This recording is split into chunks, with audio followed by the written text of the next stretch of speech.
Bonjour à tous, ravi de vous retrouver pour ce nouveau numéro de Dimanche en politique.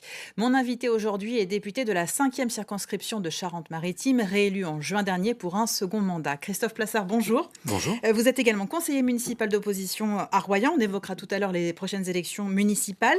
On parlera également de nos armées et du contexte géopolitique, puisque vous êtes par ailleurs le rapporteur spécial du budget de la Défense. Mais pour commencer, on va aller dans votre circonscription, la 5e donc, qui va de Royan-Ouest à Muron et de Port-d'Envaux à Saint-Denis-d'Oléron. Et justement, arrêtons-nous d'abord sur l'île d'Oléron. Je propose de regarder un clip de promotion de l'Abré-les-Bains mis en ligne sur YouTube il y a quelques semaines par la municipalité. On regarde. Vous serez séduit par le charme du village, de la qualité de vie d'une petite station balnéaire de la côte atlantique qui vit au rythme des saisons en proximité immédiate de la mer. Vous apprécierez ses plages, les nombreux kilomètres de pistes cyclables, une offre de commerce divers et pendant la saison, le plus grand marché de l'île d'Oléron. Alors on pourrait croire que c'est une vidéo de promotion de l'office de tourisme, mais pas du tout. L'objectif, c'est de trouver un nouveau médecin, puisque le dernier médecin de l'Abré-les-Bains veut partir à la retraite, il a 66 ans. Comment on fait quand on est député pour aider tous ces villages qui cherchent un médecin ? Sur les sujets de santé en général, on sait qu'on a un déficit de médecins. On connaît la situation. Elle a été en partie, non pas réglée, mais l'amorce de solution a été de débloquer le numerus clausus et de former plus de médecins.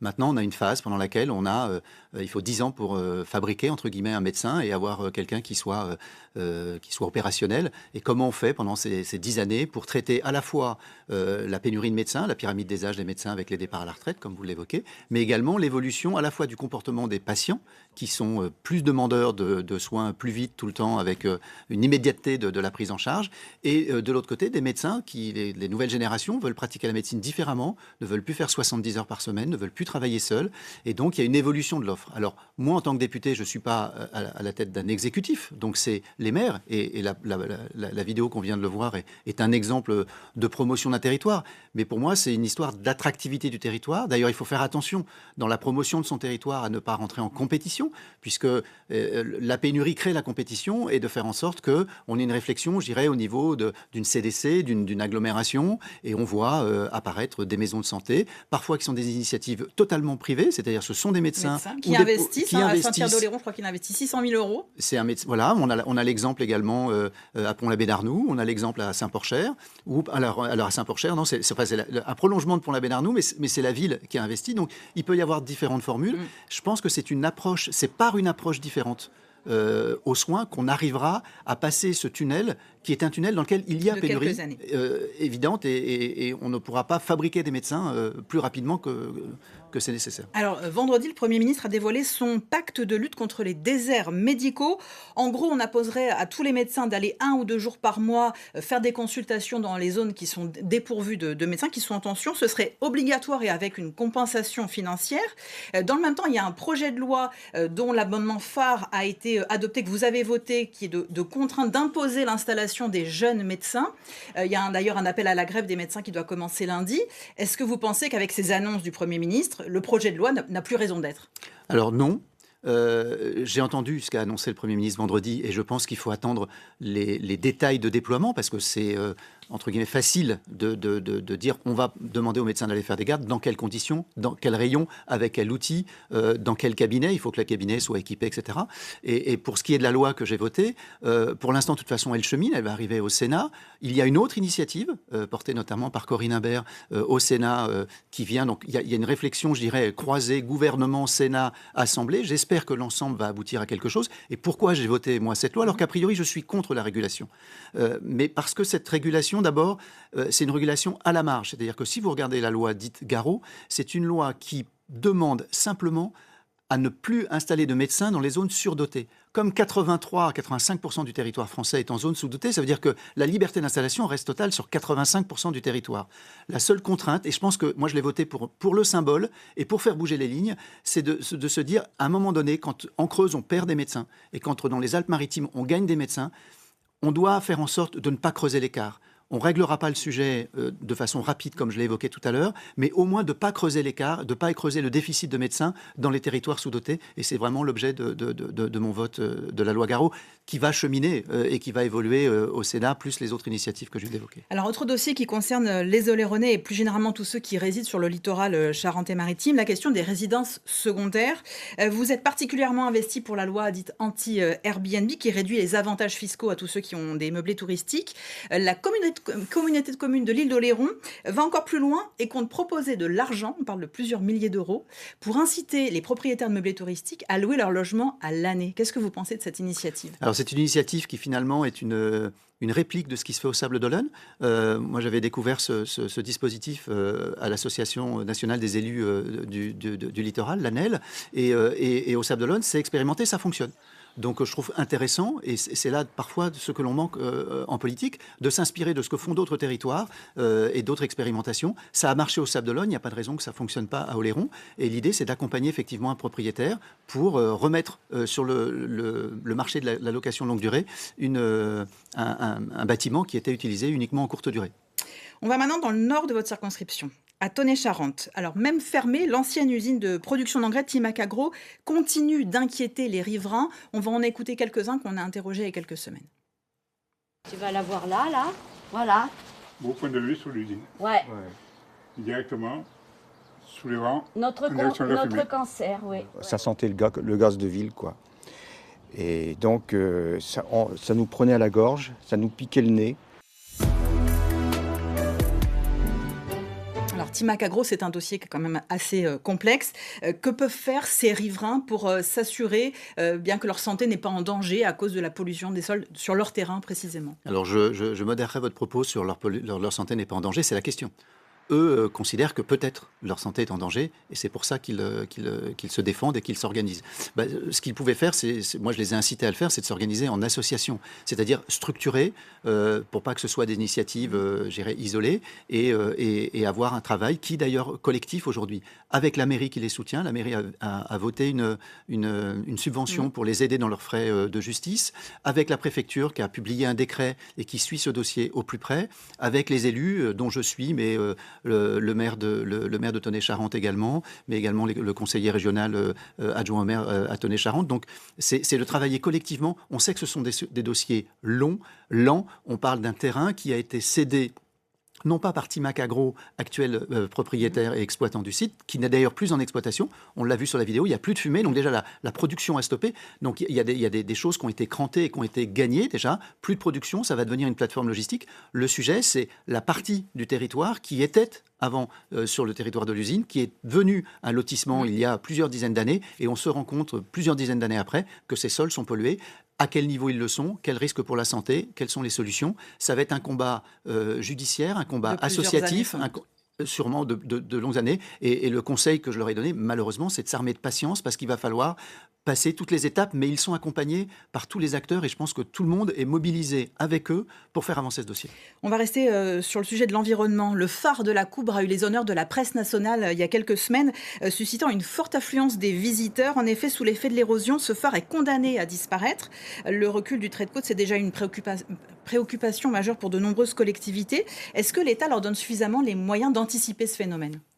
Alors, je ne pense pas qu'on puisse se reposer sur l'État sur tous les sujets, y compris celui-ci. Et en même temps, les capacités financières des communes, par exemple, ne sont pas à la hauteur de l'enjeu.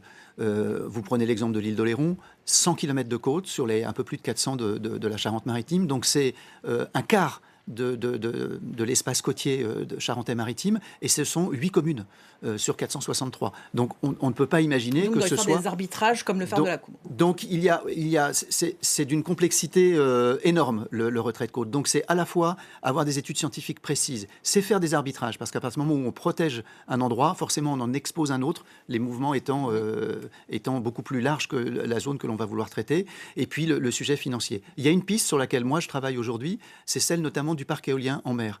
Le parc éolien futur, dit parc Oléronais, qui est à plus de 40 km des côtes, il est donc au-delà de ce qu'on appelle la ZE, la zone d'économie exclusive. Et donc, il n'y a pas aujourd'hui, on part d'une plage blanche sur la fiscalité de ce parc.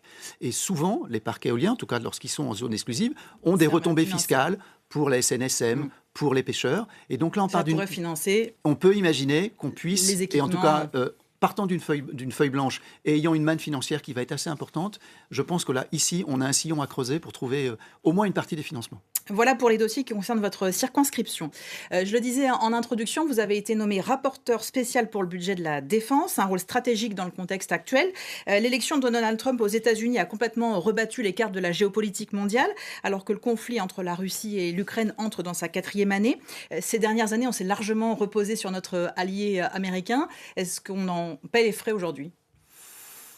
Alors, de toute façon, la France a d'ores et déjà amorcé, et depuis 2017, une montée en puissance suite à ce que l'on a appelé pendant plusieurs dizaines d'années les dividendes de la paix et l'impossibilité d'une guerre. On voit aujourd'hui qu'à la fois, c'est une conjonction de choses. L'élection de Donald Trump, la guerre qui est de retour sur les terres européennes, en Ukraine, mais également les problèmes en Indo-Pacifique et l'influence de l'Indo-Pacifique sur la position même des Américains, et l'organisation de l'OTAN, où effectivement les Américains étaient très puissants, très présents. Ils le sont également industriellement, en fournissant une bonne partie des équipements des armées européennes.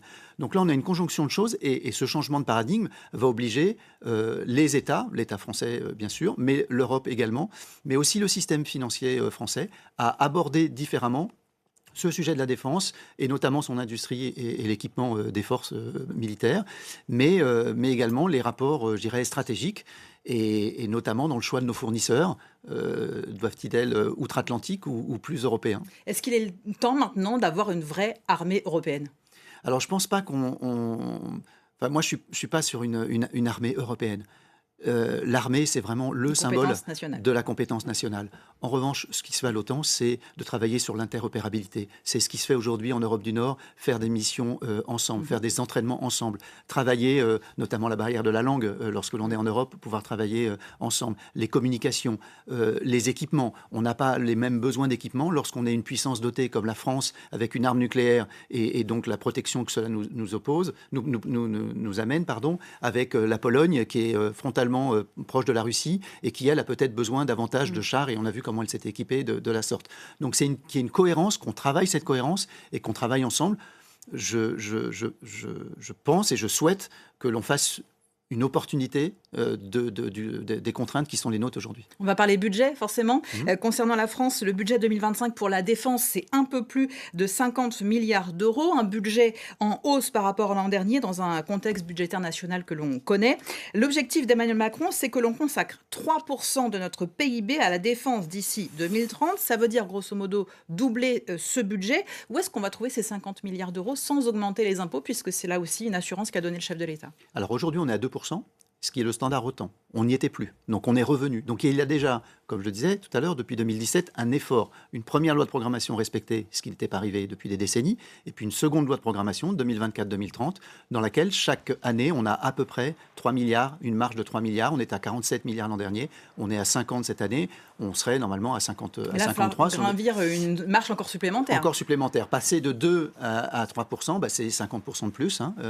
Et donc là, il y a deux choses qu'il ne faut pas mélanger. Il y a le budget de l'État, c'est-à-dire augmenter le budget dans la loi de programmation, dans la loi des finances publiques de 2026. Et puis, il y a ensuite l'industrie de la défense. Dans la loi de programmation, Emmanuel Macron a demandé au gouvernement de trouver des pistes. Moi, je suis à la commission des finances. J'attends de voir ce que le gouvernement va nous proposer. On a effectivement quelques pistes, mais c'est quelque chose sur lequel Les pistes, c'est quoi ? C'est s'endetter davantage, puisque l'Europe a dit qu'on pourrait dépasser les critères. Oui, alors les critères vont peut-être donner une certaine élasticité sur la partie défense, mais attention, uniquement sur la partie défense. Mais on est déjà au-dessus des critères. Donc on serait à 3%, on pourrait se dire qu'on a un peu de marge. On est déjà très largement au-dessus. Donc je ne pense pas qu'il faille jouer sur l'endettement. On a un certain nombre de choses à faire qui sont notamment des économies. Je pense qu'on a un certain nombre de leviers à actionner pour faire des économies en termes de budget et qu'il faudra travailler sur ces leviers. Nous, on attend les propositions du gouvernement. Et puis au niveau parlementaire, on fera également des propositions au sein de la Commission des finances. Alors vous vous êtes exprimé à plusieurs reprises sur la mobilisation de l'épargne des Français pour aider à cet effort de guerre. Le ministre de l'économie a annoncé la création d'un fonds d'épargne qui sera géré par la BPI, c'est la Banque publique d'investissement, avec une mise de départ qui serait de 500 €, donc à disposition des particuliers, avec un taux de rémunération variable. Est-ce que c'est une bonne proposition ? Alors oui, c'est une bonne proposition, mais d'abord, je voulais resituer. Là, on ne parle plus du budget de la défense, c'est-à-dire qu'on ne va pas demander aux Français, en dehors de leur impôt et du budget de l'État, de financer le budget de la défense. Donc les 50 milliards et puis ce qui sera 53, 56 dans la loi de programmation militaire, on est bien dans le budget de l'État. Là, c'est de se dire que l'ensemble de ce qu'on appelle la base industrielle et technologique de défense, donc les 4000 entreprises qui aujourd'hui fournissent ou produisent les outils de la défense, les drones, les armes, mais aussi la cybersécurité, enfin l'ensemble de ce qui constitue l'industrie de la défense a besoin de financement. Elle a besoin de financement, ce qu'on appelle les fonds propres, c'est-à-dire le capital. Et là, on a un certain nombre d'initiatives qui ont été mises en œuvre.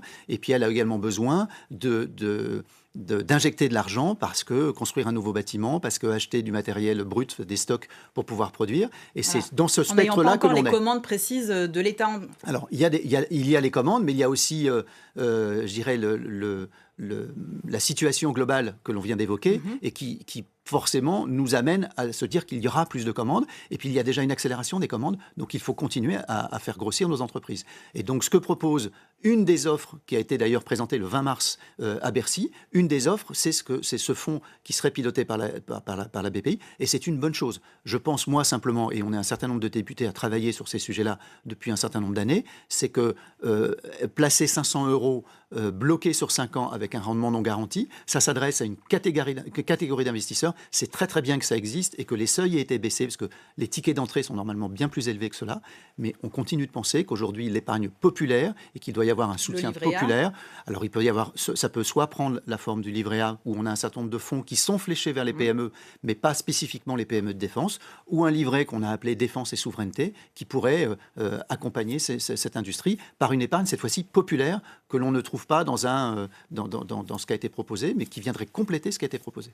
Si on essaie maintenant de voir ce que ça pourrait donner, cette économie de guerre, pour nos entreprises locales, en Charente-Maritime par exemple, quels industriels pourraient bénéficier de cet effort de guerre, de cette économie de guerre ? Alors, on a énormément d'industriels. On a ce qu'on appelle la dizaine de très, très grosses entreprises, Dassault, Airbus, et certaines d'entre elles sont présentes sur notre territoire. On peut très bien imaginer que, par exemple, l'usine Airbus de Rochefort, qui n'est pas sur ma circonscription, mais qui produit aujourd'hui des produits civils, des sièges d'avion en l'occurrence, puisse tout à fait, dans son agrandissement, produire des sujets plutôt militaires. Donc, ça peut être des entreprises civiles qui peuvent se mettre à produire du militaire.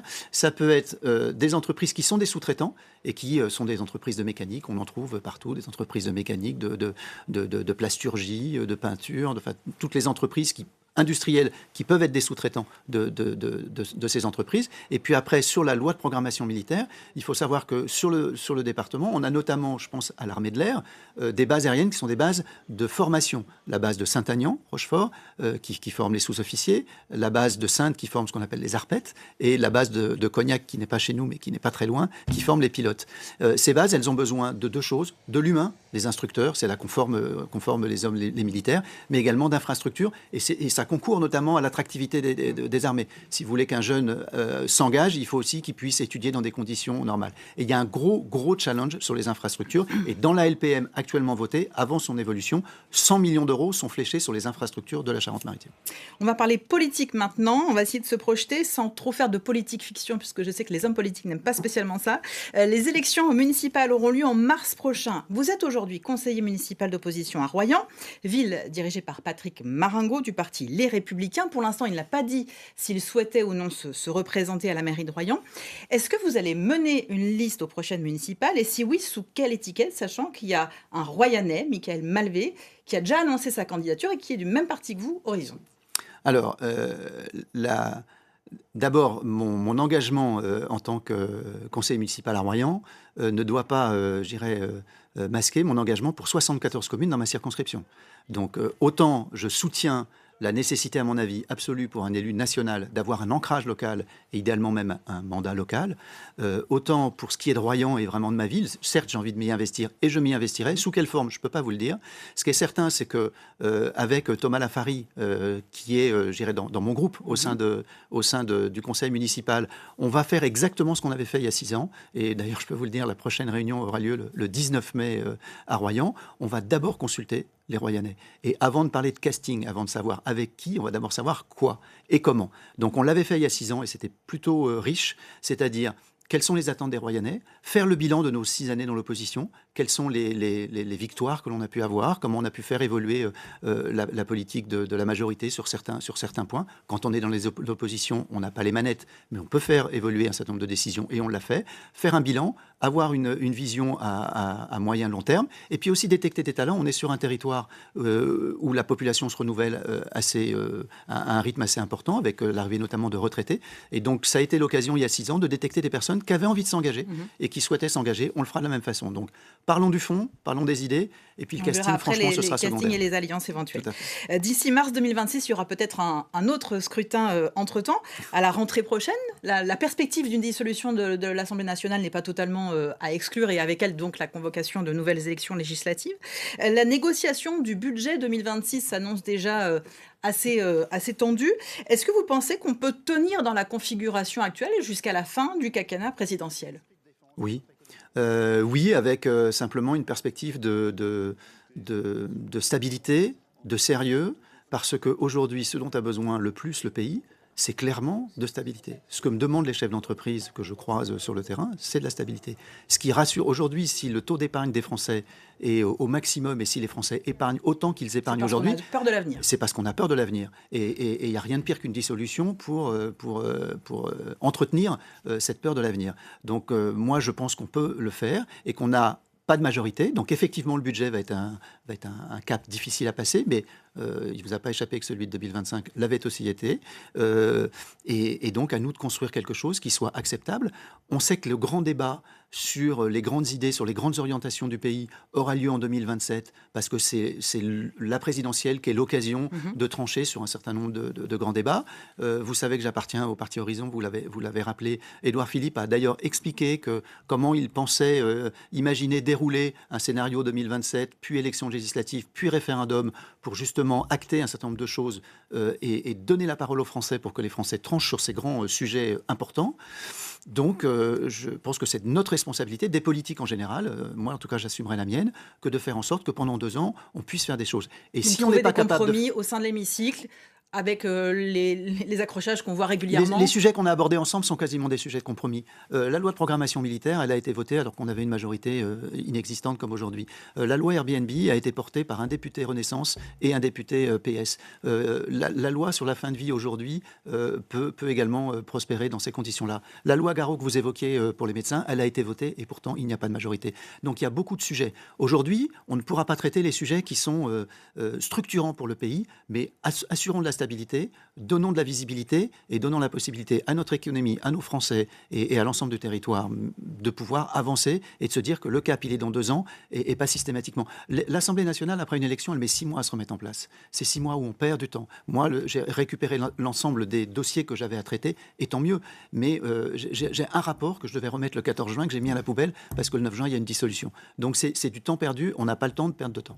Si on se remémore les élections législatives de juin dernier, vous avez été devancé au premier tour par le candidat du RN. Vous avez bénéficié au second tour du report des voix de gauche. On va regarder peut-être le score final du second tour de ces élections législatives. Vous terminez à donc un peu plus de 52% des voix. Rétrospectivement, quelle analyse vous avez fait de ce scrutin, de votre score ? Quelles leçons vous en avez tirées ? Malheureusement, j'allais dire, c'est assez symptomatique de ce qu'on a vu à beaucoup d'endroits en France. C'est-à-dire un vote qui n'est pas un vote sur le choix d'une personne, puisque mon compétiteur, je ne l'ai vu que sur votre plateau pendant 30 minutes, et même sa photo n'était pas sur les affiches ou sur les bulletins de vote. J'ai d'ailleurs voté une proposition de loi qui viserait à imposer d'avoir le visage du candidat sur les documents électoraux. Ça me semble être un minimum. Mais c'est effectivement la différence que l'on a entre, si je prends la circonscription, le littoral, et dès qu'on est dans le rétro-littoral, c'est-à-dire la ruralité. Et le point commun que l'on peut avoir avec mon territoire, mais d'autres confrères à l'Assemblée nationale le constate aussi, c'est le sentiment d'isolement, la difficulté, l'accès aux soins, on l'a évoqué tout à l'heure, la nécessité d'avoir 2 voitures pour aller travailler, avec la conséquence de la bascule entre énergie fossile, voiture électrique, le coût de transfert et l'amputation du niveau de vie que ça peut générer. Et donc le bilan, il est malheureusement assez facile à faire. Vous avez plein de livres qui ont été publiés sur ce sujet-là. Maintenant, c'est comment expliquer à ces personnes qui ont voté, à mon avis, avec grande sincérité pour le Rassemblement national, que les solutions qu'ils proposent n'en sont pas. comment se battre dossier par dossier. Et moi, ce que j'essaye de faire à mon niveau, puisque vous m'interrogez sur la circonscription, c'est d'essayer de mettre en avant les petites victoires. Les grandes victoires, franchement, c'est facile. Je veux dire, moi, je peux être populiste et raser gratis, c'est assez facile. C'est le dossier que l'on traite. C'est le médecin, le PADU, justement, le médecin qui est étranger, mais qui n'a pas, qui n'a pas son autorisation de pratique pour lequel il va falloir faire avancer un dossier. C'est de montrer des résultats concrets. Et je pense que là, le personnel politique, j'en fais partie maintenant depuis quelques années, a un devoir d'exemplarité absolue pour montrer aux personnes que l'on ne croise pas, que l'on ne voit pas, qu'on agit et qu'on agit pour leur bien. Merci beaucoup. Merci Christophe Plassard d'avoir été notre invité pour cette émission Dimanche en politique. La semaine prochaine, Jérôme Villain recevra le nouvel archevêque de Poitiers, Jérôme Beau.